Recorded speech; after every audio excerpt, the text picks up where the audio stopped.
안녕하세요.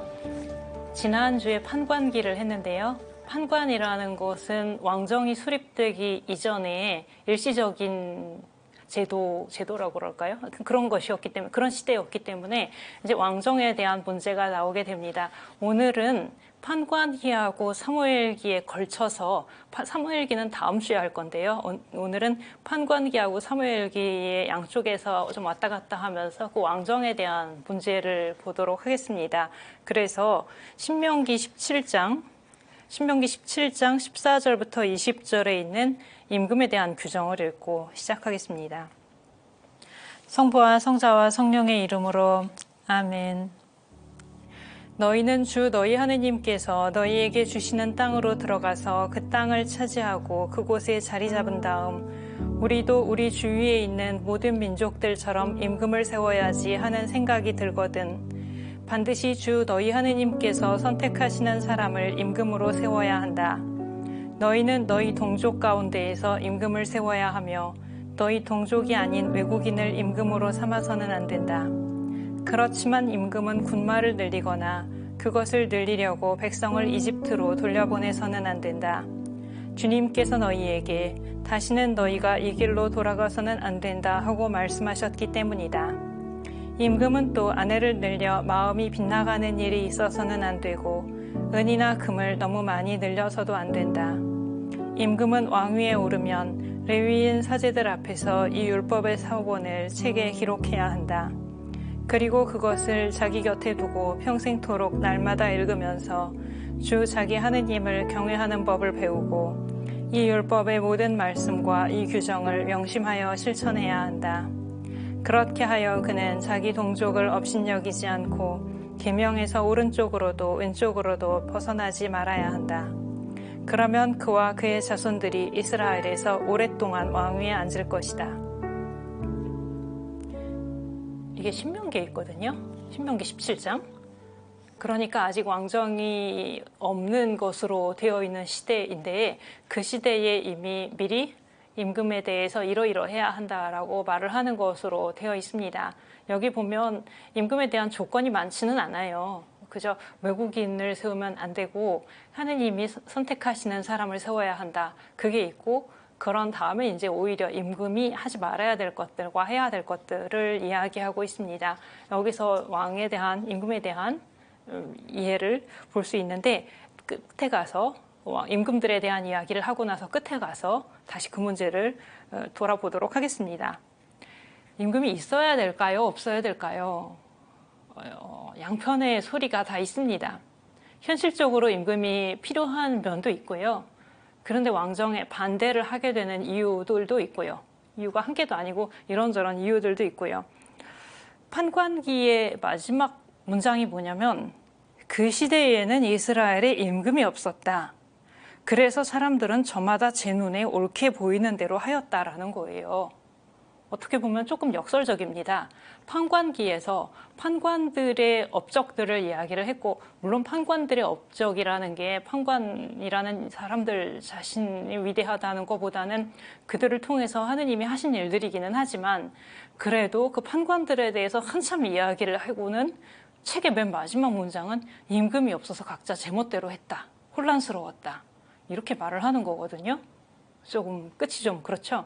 근데 끝에서 이렇게 말을 하면 임금이 결국은 필요했다는 말을 하고 있는 것이 되고요. 이제 판관들의 시대가 끝나고 나면 그 다음에 임금을 세우게 되리라는 그것을 알아볼 수 있기도 합니다. 이 시대에 이제 왕정에 대한 찬성과 반대가 충돌을 하게 되는데요.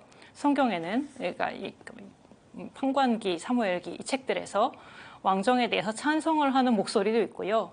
반대를 하는 목소리도 있고 양쪽의 소리가 다 들어 있습니다. 그래서 우리는 이제 양편의 의견을 들어보려고 하는 건데요. 먼저 왕정에 대해서 찬성하는 그 이유들을 보도록 하겠습니다. 그게 더 쉽거든요. 왕정이 필요하다고 말을 하는 이유들. 첫 번째로 볼 수 있는 것이 조금 전에 그 판관기 마지막에서 이야기했었던 그것이에요. 임금이 없었기 때문에 혼란스러웠다. 이스라엘에 임금이 없어서 각자 자기가 옳게 생각하는 대로 행동을 했기 때문에 어지러웠다라고 이야기를 하는 거죠. 판관기에서 17장부터 21장까지, 즉 판관기의 마지막 부분인데요.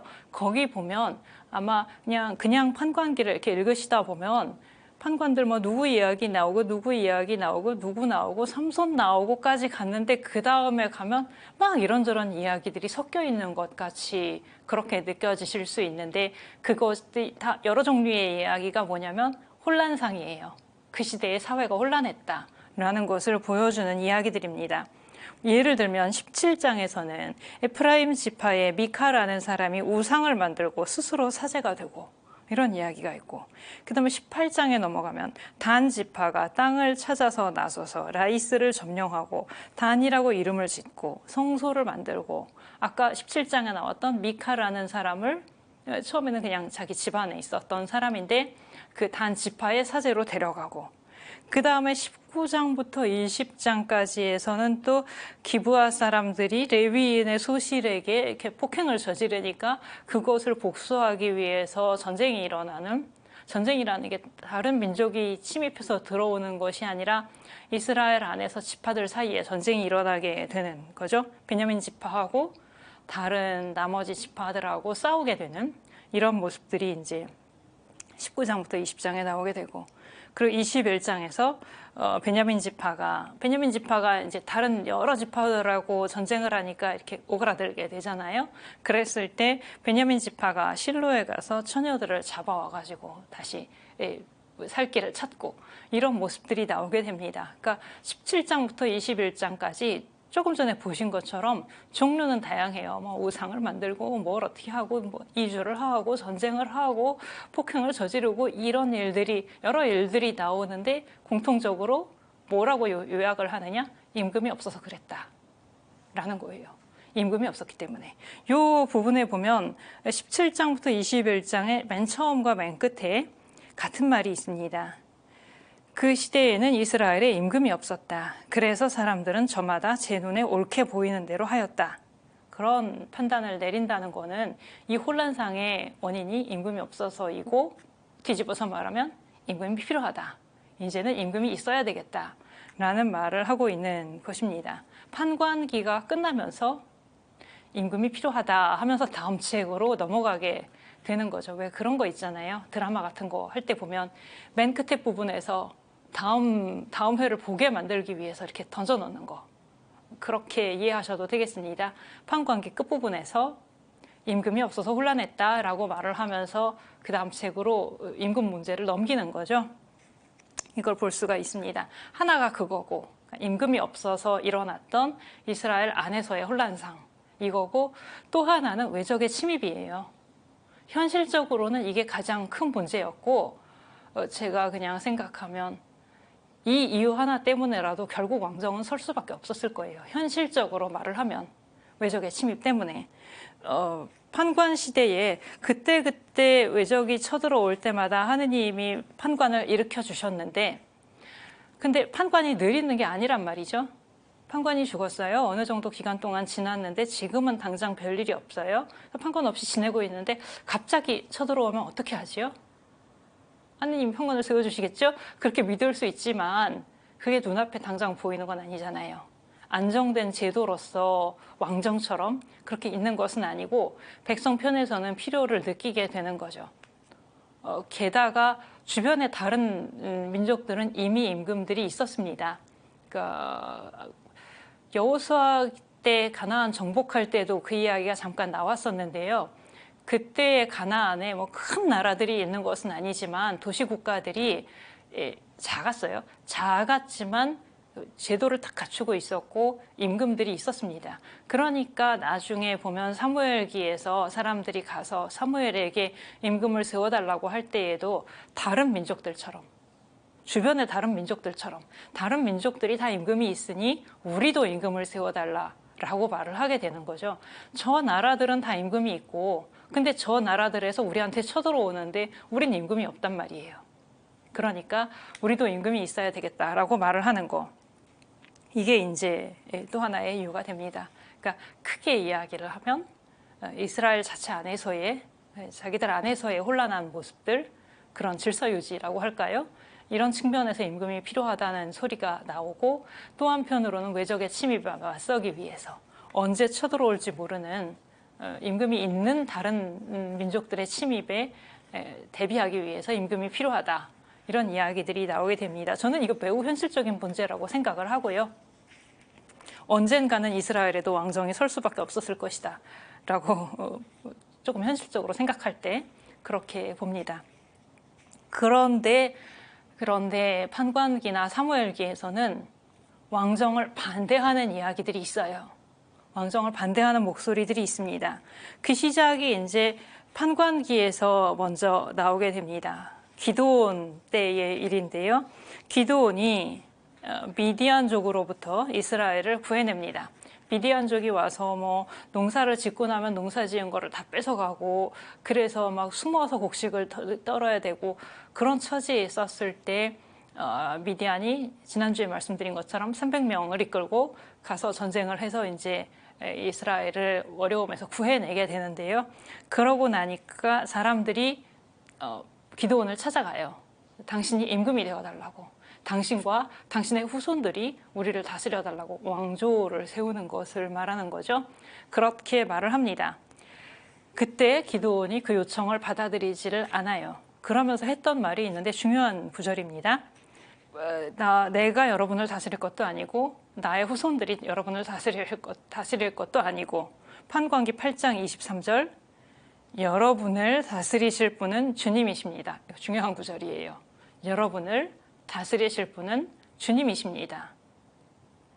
달리 말하면 이스라엘의 임금은 주님, 야훼, 하느님이셔야 된다는 거예요. 그래서 다른 어떤 임금을 세우려는 시도는 이 하느님의 통치권, 하느님의 왕권을 거스르는 것이기 때문에 안 된다라고 말을 하는 것입니다. 그래서 이제 기드온은 자기가 임금이 되기를 거부합니다. 이게 이제 한 중요한 부분이에요. 왕정 반대에 있어서 왕정을 반대하는 신학적인 이유라고 말을 할 수가 있습니다. 하느님의 통치권, 하느님의 왕권, 이스라엘을 다스리시는 분은 하느님이셔야 되기 때문에, 야훼 하느님 한 분이셔야 되기 때문에 다른 임금을 세우지 않는다라는 것입니다. 누군가가 내가 임금이 되겠다라고 나선다면 그건 이제 하느님을 거스르는 일로 이해가 되는 것이죠. 근데 바로 그렇게 내가 임금이 되겠다라고 나선 게 기드온의 아들입니다. 기드온의 아들 아비멜렉이 형제가 70명이 있는데 그 자기 형제들을 다 죽이고 자기가 왕이 되려고 나서게 되는 장면이지요. 그때 이제 살아남은 그 요탐이라는 사람이 형제들 중에 하나인데, 요탐의 우화라는 것이 판관기 9장에 나오는데요. 이것도 역시 반왕정적인 주장을 보여주는 그런 본문입니다. 요탐의 우화에 보면 아비멜렉이 형제들을 다 죽인 다음에 살아남은 요탐이 가서 이 얘기를 외치는 거예요. 나무들이 포도나무한테 가서 임금이 되어달라 그러고, 무화과 나무한테 가서 임금이 되어달라 그러고, 올리브 나무한테 가서 임금이 되어달라 그러는데 그 나무들은 다 거절했다는 거예요. 뭐 예를 들면 포도나무는 나는 열매를 맺어서 포도주를 내야 되는데, 올리브도 나는 열매를 맺고 기름을 내야 되는데, 무화과도 나도 맛있는 열매를 맺어야 되는데, 근데 나보고 다른 나무들 위에 가서 뭐 이렇게 임금 노릇을 하라고? 나는 그거 안 하겠다 라고 말을 해요. 포도, 올리브, 무화과 이 나무들은 다 임금이 되기를 거부하는데, 가시나무가 자기가 임금이 되겠다고 나서는 그런 이야기를 들려줍니다. 쉽게 말하면 뭔가 쓸모 있는 거를 할 수 있는 그런 나무들은 임금이 안 되려고 그러고, 가시나무같이 쓸모없는 그런 나무가 임금을 하려고 한다. 그리고 그 끝도 이제 좋지 않게 되고요. 그런 이야기를 들려주고 있어서 반왕정적인 본문이 됩니다. 사무엘기로 넘어가면, 사무엘기를 오늘 할 건 아니고요. 다음 주에 할 건데, 사무엘기에서 보면 백성들이 사무엘에게 가서 임금을 세워달라고 하는 장면이 있습니다. 그때 다른 모든 민족들처럼 우리도 임금을 세워달라고 말을 합니다. 그러니까 주로 필리스티아 사람들의 침입을 받던 그런 시대인데요. 주변의 나라들이 임금을 가지고 있으니 우리도 그런 다른 민족들 중에 하나처럼 그렇게 되고 싶은 거죠. 다른 민족들과 같이 되고 싶은. 그래서 임금을 세워달라고 하는데 사무엘은 거기에 반대를 합니다. 그러면서 하는 이야기가 여기서도 아까 기드온이 했던 거랑 같은 이야기가 나와요. 하느님을 거스르는 일이라는 것이에요. 그래서 사무엘이 백성들이 임금을 세워달라고 할 때 매우 언짢아서 하느님께 찾아가서 그 말씀을 이제 하느님께 말씀을 드렸을 때 하느님이 하시는 말씀이 있어요. 하느님이 사무엘에게 그냥 들어주라고 마지못해 들어주시는 거예요. 마지못해 들어주어서 임금을 세우도록 허락하시면서 뭐라고 그러냐면 저 사람들이 백성들이 너를 사무엘을 거부하는 게 아니라 나를 거부하는 것이다. 하느님을 나를 임금으로 모시지 않으려고 거부하는 것이다 라고 말씀하시는 장면이 나옵니다. 그러니까 기드온이 말한 거랑 같은 이유이죠. 이스라엘의 임금은 하느님이셔야 되는데 다른 임금을 세우려고 하는 것은 그것을 거부하는 것이기 때문에 옳지 못하다 라는 게 이제 하나의 이유고요. 사무엘은 거기다가 다른 이유를 하나 더 댑니다. 그게 뭐냐면 임금이 백성들을 억압하리라는 것이에요. 왕정 제도의 폐해라고도 하는데 임금이 백성들을 이제 잡아간다는 말은 좀 그런데 전쟁을 나가게 하기도 하고 데려다가 일을 시키기도 하고 너희 아들들은 데려다가 뭐를 시킬 것이고 너희 딸들은 데려다가 뭐를 시킬 것이고 세금을 어떻게 거둘 것이고 이런 것들 있잖아요. 왕권에서 나오는 그 임금이 백성들을 억압하고 오히려 살기 힘들게 만들리라는 것, 그 이야기를 하게 됩니다. 그러니까 아까 왕정을 필요로 하는 것에도 이유가 두 가지가 있었고 대략 나눠봤을 때 두 가지가 있었고 왕정을 반대하는 이유도 사무엘기와 열왕기에서는 이렇게 두 가지가 나오게 됩니다. 하나는 아까 신학적인 이유. 이스라엘의 임금은 이스라엘을 다스리시는 분은 하느님이셔야 된다. 그게 하나의 이유였고 또 하나는 이제 왕정이 있게 될 때에 백성이 겪게 될 어려움, 임금의 억압 이렇게 두 가지 이야기를 하면서 왕정에 반대를 합니다. 그러나 결국은 왕정이 수립되지요.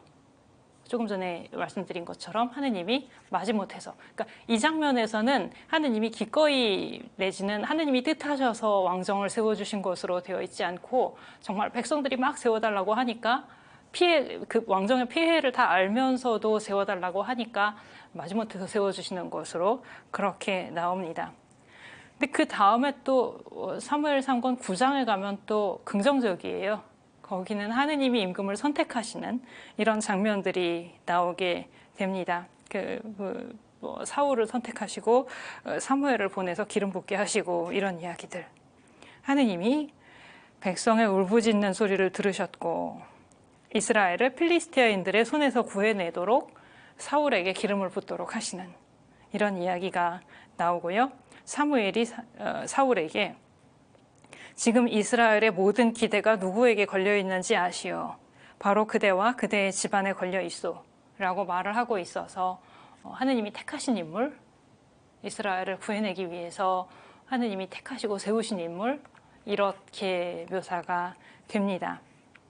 그러니까 말하자면 양편이 다 있는 거죠. 나름대로의 근거도 있고요. 왕정을 필요로 하고 왕정에 찬성하는 목소리에도 이유들은 있는 거고 왕정을 반대하는 데에도 이유들은 있는 거고 그러면 이거를 어떻게 이해를 하면 좋을까? 어떤 사람들은 이게 서로 다른 두 시대를 보여준다고 생각을 하기도 합니다.